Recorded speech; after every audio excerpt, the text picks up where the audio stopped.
હતા। ગંગાબાઈએ લાલાને પૂછ્યું, હે ઠાકોરજી, અહીં રથ કેમ રોક્યો? આગળ જવું નથી? ઠાકોરજીએ કહ્યું, મારું આ ગામ જોડે ઘણું જૂનું લેણું છે।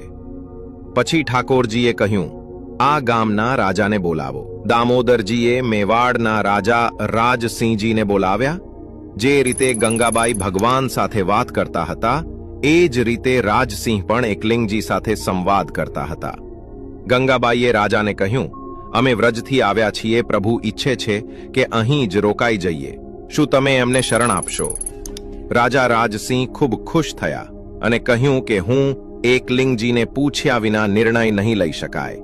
રાજા રાજસિંહે મહાદેવજીને પૂછ્યું, તમારા મિત્ર ઠાકોરજી અહીં પધાર્યા છે, શું અહીં મંદિર બનાવવું?